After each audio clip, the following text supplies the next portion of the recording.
So இது பார்த்தீங்க அப்படின்னா நான் சொன்ன மாதிரி இந்த 5 லிட்டரு இன்ஜின் VEDX5ன்னு சொல்கிறாங்க. CRDI கான்செப்ட் எப்பயும் போல தான். இந்த VEDX அப்படின்னா வால்வோ ஐஷர் கமர்ஷியலோட ஜாயின்ட் வெஞ்சரில் வந்த இன்ஜினை.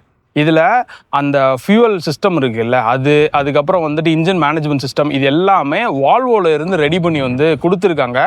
ஸோ மைலேஜ் இன்னும் இன்க்ரீஸ் பண்ணுறதுக்காண்டி இது ரொம்பவே யூஸ் ஆகுது. அண்ட் இது பார்த்தீங்கன்னா ஒரு 240 ஹார்ஸ் பவரும் ஒரு 900 newton metre of torque provide பண்ணுது. இந்த 900 மீட்டர் ஆஃப் டார்க் பார்த்தீங்க அப்படின்னா ரொம்ப வைடாக ப்ரொவைட் பண்ணுதுன்னு சொல்கிறாங்க.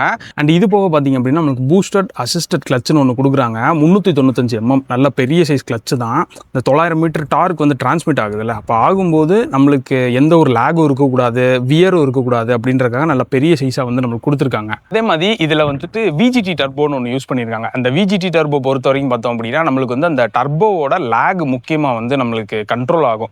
அது போக பார்த்தீங்க அப்படின்னா இது ஒரு இன்ஜின் பிரேக்கா ஆக்ட் ஆகுது.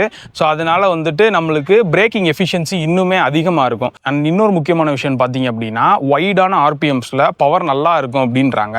ஸோ இனிஷியலாக நம்மளுக்கு டார்க் எவ்வளோக்கு எவ்வளோ அந்த இன்ஜின் கொடுக்குதோ, ஸோ வைடான ஆர்பிஎம்ல பவர்ஸும் நல்லா இருக்கும் அப்படின்றாங்க.